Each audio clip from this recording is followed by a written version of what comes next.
सहनाववतु सहनौ भुनक्तु सह वीर्यं करवावहै तेजस्विनावधीतमस्तु मा विद्विषावहै।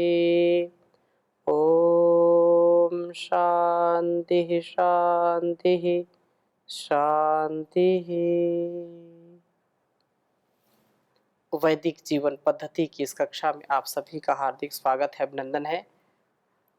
ऋग्वेद के तृतीय मंडल का हम स्वाध्याय कर रहे हैं और बहुत ही सुंदर विचार, बहुत ही सुंदर जीवन का जो आधार है, उस ज्ञान परंपरा को, उस ऋषि परंपरा को हम अपने गुणकर्म स्वभाव में सदा उतारें, जो हमारे सभी दुखों का, सभी द्वंद्वों का, सभी प्रकार के कष्टों का हरण करने वाला है। संसार का कोई भी व्यक्ति, कोई भी जीव यह नहीं चाहता है कि उसको किंचित मात्र कष्ट मिले। सभी चाहते हैं कि हमारे सभी प्रकार के कष्ट नष्ट हो जाएं और इस प्रकार से हमारा जीवन हो कि हम सौभाग्य से युक्त हों। सौभाग्य संपन्न जीवन हमारा होना चाहिए। सुभग भग ऐश्वर्य अर्थात ऐश्वर्य से युक्त हमारा जीवन होना चाहिए। परंतु जीवन किनका श्रेष्ठ बनता है, कौन अपने जीवन की उत्तमता को प्राप्त करते हैं, उसके लिए बहुत ही सुंदर वेद मंत्र यहाँ पर आज हम पढ़ेंगे। तृतीय मंडल के 8वें सूक्त के दूसरे मंत्र को आपके समक्ष रखता हूँ और इस सूक्त में बहुत ही सुंदर सुंदर वेद मंत्र हैं, सभी बहुत बड़ी शिक्षा देने वाले हैं। तो मैं दूसरे मंत्र को आपके समक्ष रखता हूँ।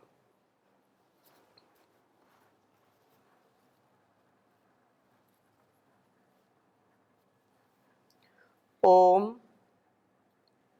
समिध्यस्य श्रयमाणः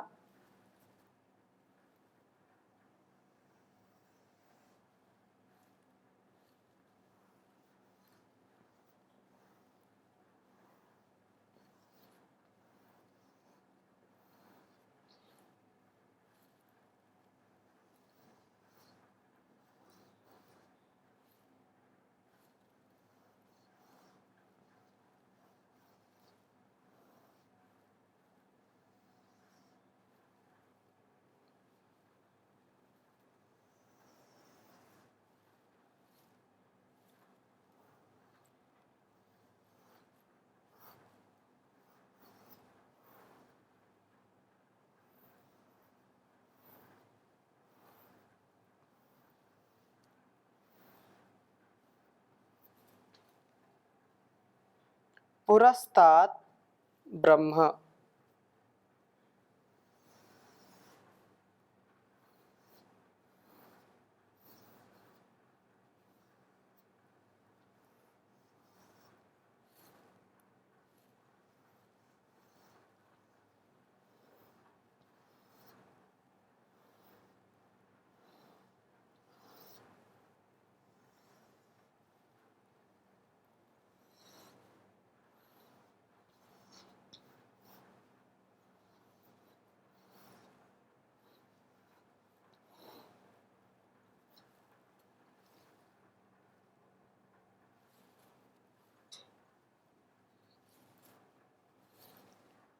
वनवानो अजरम सुवीरम।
आरे अस्मत् अमतिम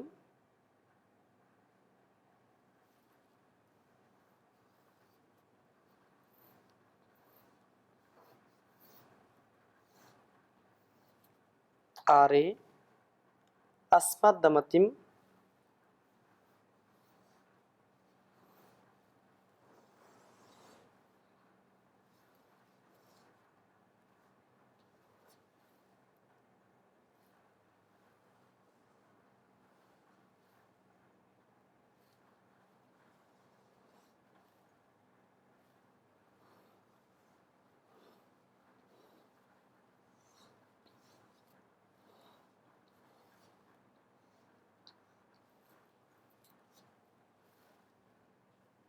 बाधमान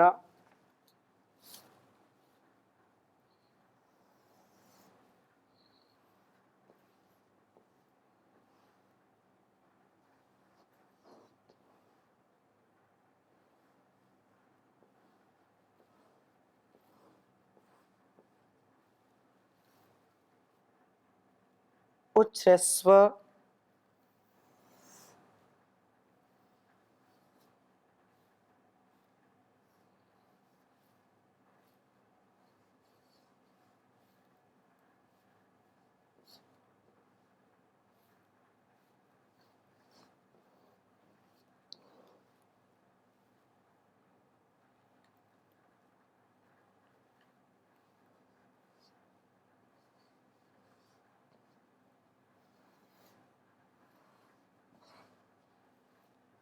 उच्छ्रस्व महते सौभगाय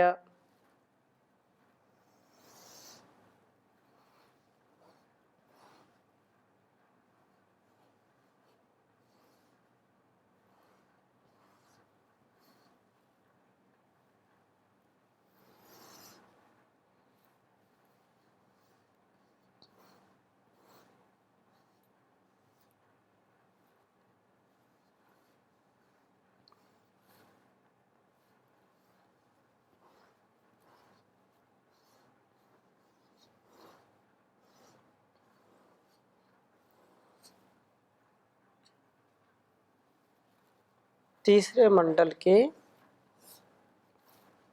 8वें सूक्त का यह दूसरा मंत्र है।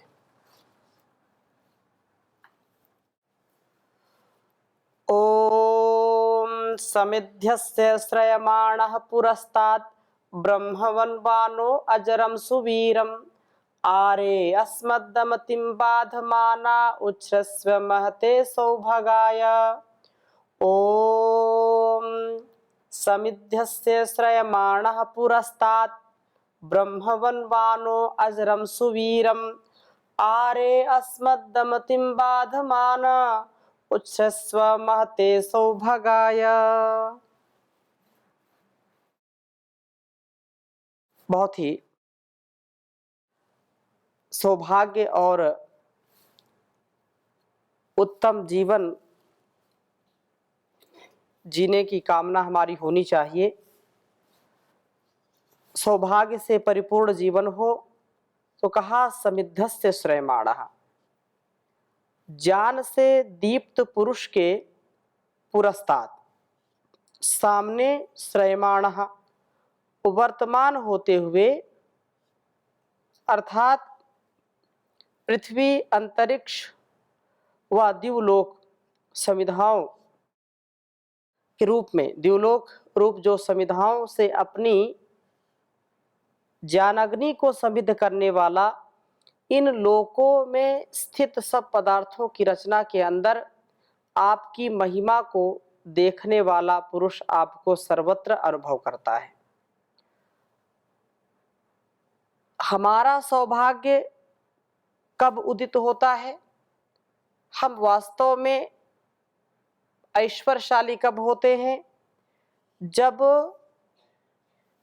हर प्रकार से ज्ञान से प्रदीप्त पुरुष के सामने वर्तमान होते हुए यह जो पृथ्वी है, अंतरिक्ष है, यह द्युलोक जो समिधाओं से ज्ञानाग्नि से अपने को प्रकाशित करता है, तीनों लोकों को जो परमात्मा की व्यवस्था में सुव्यवस्थित देखता है और सब पदार्थों में कण कण में आपकी महिमा को अनुभव करता हुआ सर्वत्र आपका ही गुणगान करता है, आपके दर्शन करता है। और अजरम जो कभी जीर्ण शीर्ण नहीं होता, तो कभी जीर्ण न होने वाले अजरा अमर सुवीरम हमें उत्तम वीर बनाने वाले ब्रह्म को वनवानः प्रयच्छन देते हुए तथा अस्मत् हमारे से अमतिम अविचारशीलता को आरे बाधमानः दूर करते हुए आप महते सौभागाय महान सौभाग्य के लिए उच्छ्रस्व उद्यत होइए। हमारे जीवन में आपका स्थान सर्वोपरि है। आपकी स्तुति प्रार्थना उपासना आपकी पूजा अर्चना करते हुए हम ज्ञान दीप्त होकर के सर्वत्र आपकी ही महिमा को अनुभव करें, आपकी ही महिमा देखें। आपके जो कभी भी जीर्ण शीर्ण न होने वाले जो स्वभाव है, जो आपकी महिमा है, देवस्य पश्य काव्यम न ममार न जीर्यति। कभी भी इस संसार में हम दृष्टि डालें, दृष्टिपात करें तो एक और निर्माण होता है, एक और विनाश होता है। एक ही वृक्ष में एक और पत्तियां गिरने लगती हैं, दूसरी ओर कोपले ही निकलने लगती हैं। संसार में उस परमात्मा की रचना अद्भुत है। तो इस रचना का जो अनुभव करता है, उस रचनाकार का जो भाव सदा अपने हृदय में संजो कर के रखता है, उसके प्रति कृतज्ञ रहता है, तो ऐसा वह उच्छ्वस जो इस ज्ञान दीप्ति को पा करके आपकी महिमा को हम जब देखते हैं या जो साधक देखता है, तो यह उत्तम वीर, उत्तम धीर गंभीर बनाने वाले वेद ज्ञान को प्राप्त करें तथा अविवेक को सदा अपने से दूर रखें। ऐसा करने पर ही हमारा जीवन सौभाग्य संपन्न होगा। सर्वत्र प्रभु को देखते हुए प्रभु के अजर अमर काव्य का ज्ञान प्राप्त करते हुए अविवेक से दूर होते हुए हम सौभाग्य संपन्न जीवन वाले हों। यदि हम अपने सौभाग्य को प्राप्त करना चाहते हैं तो विवेक वैराग्य पूर्वक जीवन को जीने का प्रयास करना चाहिए।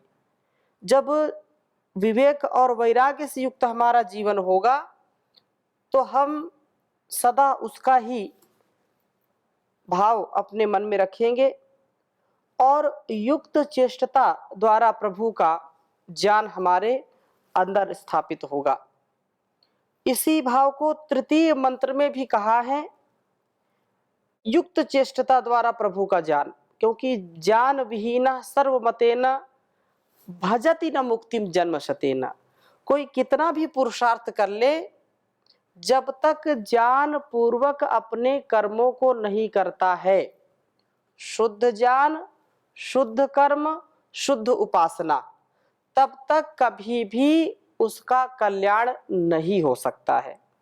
अतः यह अत्यंत महनीय जो ज्ञान है, इस ज्ञान का हम अपने जीवन में, अपने वाणी व्यवहार में आधान करें, इस ज्ञान को उतारें, तो यह हमको भव से पार करे, भव से तारे, ऐसा भाव होना चाहिए साधक का। तीसरे मंत्र में कहा, ओम उच्छ्वस्व वनस्पते वर्ष्मन् पृथिव्या अधि सुमति मीयमानो वर्चोधा यज्जवाह से। हे वनस्पते, ज्ञान रश्मियों के स्वामिन प्रभो, आप पृथिव्याः वर्ष्मन् अधि। इस शरीर रूप पृथ्वी के सर्वोत्कृष्ट प्रदेश हृदय में उच्छ्रस्व, आश्रय कीजिए। मेरा हृदय आपका निवास स्थान बने। मैं इस हृदय को बरही बनाऊं, इसमें से सब वासनाओं का उद्ग्रहण कर दूं, अर्थात आपके लिए पवित्र करने वाला बनूं। सुमति, उत्तम मीति द्वारा, अर्थात प्रत्येक व्यवहार को, वाणी व्यवहार को, आहार को, विचार को नाप तोल करके करने वाला बनूं। मैं कभी भी अनाप शनाप, मतलब कोई नाप तोल ना हो, अनियंत्रित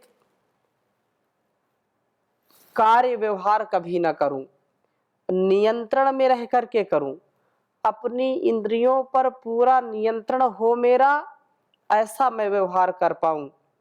तो कहा कि मीयमानः, जाने जाते हैं आप यज्ञ वाह से, यज्ञों को धारण करने वाले के लिए वर्चः धा, शक्ति का धारण कीजिए।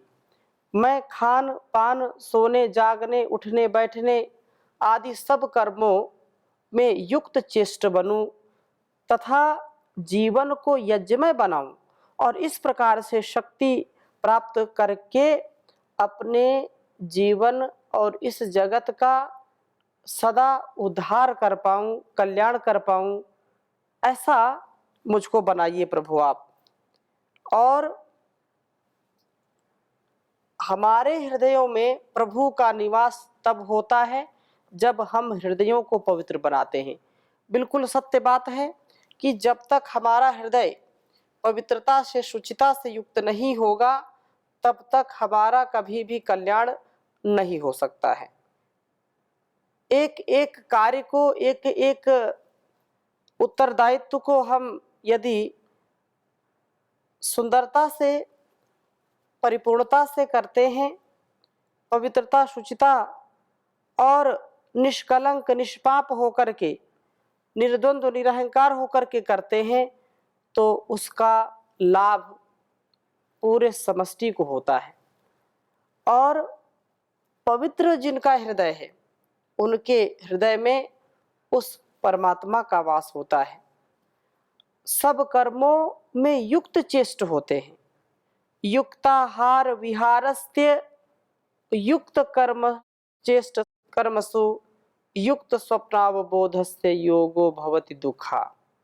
युक्ताहार विहारस्य युक्त चेष्टस्य कर्मसु, सब प्रकार से कर्मों में जो चेष्टा है वो युक्ति युक्त हो और आहार पर पूरा नियंत्रण हो।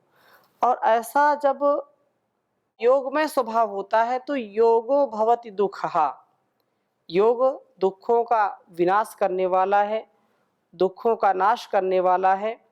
यह हमको सदा स्मरण रखना चाहिए।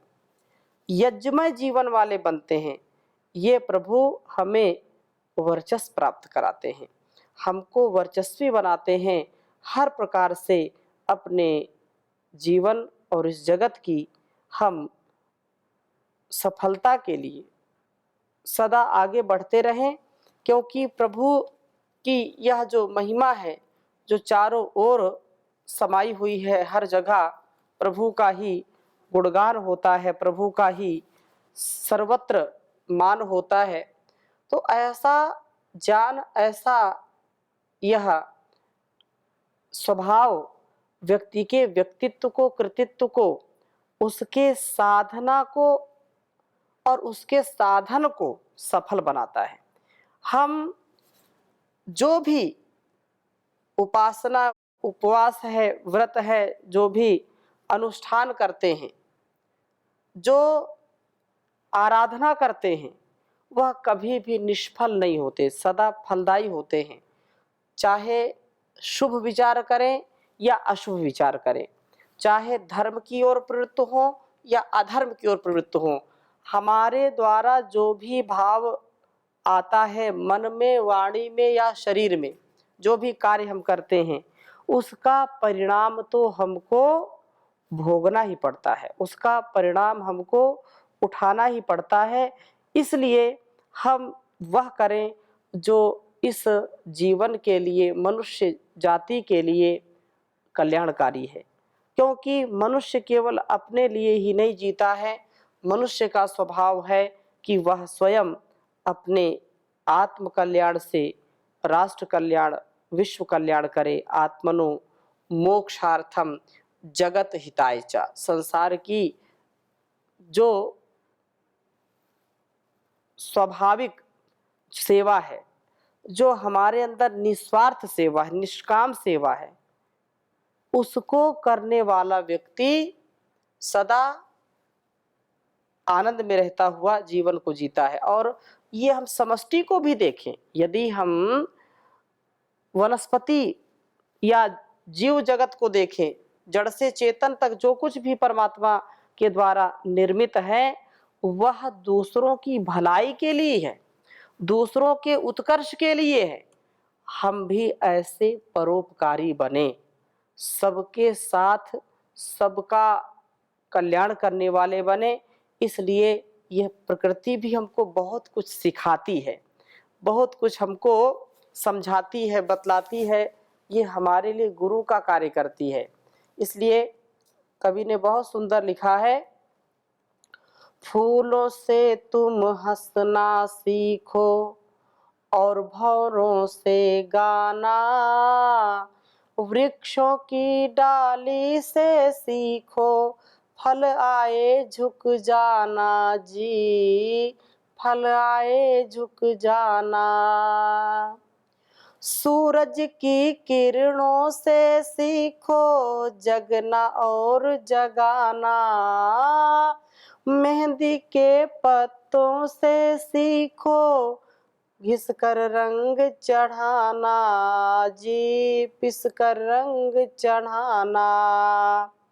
दूध और पानी से सीखो मिलकर प्रेम बढ़ाना, सुई और धागे से सीखो बिछड़े हुए को मिलाना जी, वृक्षों को डाली से सीखो फल आए झुक जाना जी, फल आए झुक जाना। कोयल से तुम सीखो प्यारे मीठे वचन सुनाना, मीठे मीठे गीत सुनाकर सबका चित्त चुराना जी, सबका चित्त चुराना। नर्तन पा कर के सीखो तुम सुखद समाज बनाना, दीन दुखी की सेवा में ही अपना चित्त लगाना जी, अपना चित्त लगाना।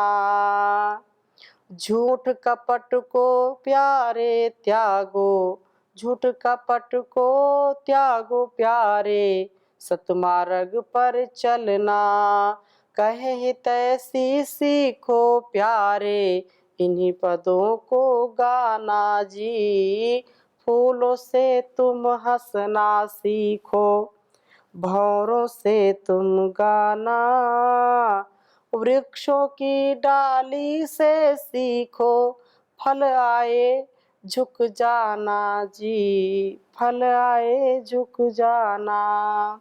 तो हम जितने जितने गुणों का आधान करने वाले हों, उतना ही हमारे अंदर समरसता हो, सरसता हो, सरलता हो, शीलता हो, पवित्रता हो, कृतज्ञता हो। ऐसा भाव यदि हम जागृत कर पाएं तो जीवन हमारा सफल होगा और हम अपने इस जीवन के उत्कर्ष के साथ साथ अपने परिवार, अपने मित्र, अपने समाज और अपने राष्ट्र को भी उन्नत बना पाएंगे। तो यह सौभाग्य हमारा होगा। हमारा सौभाग्य हमारे हाथ में है। यदि सभी की कृपा हमारे ऊपर है, माता पिता गुरु आचार्य हमारे ऊपर कृपा बरसा रहे हैं और प्रभु की विशेष कृपा है, लेकिन हमारी कृपा जब तक हमारे ऊपर नहीं है तब तक कभी हमारा सौभाग्य नहीं हो सकता, जीवन हमारा कभी सफल नहीं हो सकता है। इसलिए हम जीवन की सफलता के लिए युक्त चेष्टता के द्वारा प्रभु का ज्ञान प्राप्त करें और प्रभु के ज्ञान के साथ अपने जीवन को सुधारने का प्रयास करें, जहान का भी उद्धार करें। तो इन्हीं भावों के साथ आज की कक्षा को यहीं पर विराम देते हैं। शेष चर्चा अगली कक्षा में फिर करेंगे। ओम शांति शांति शांति।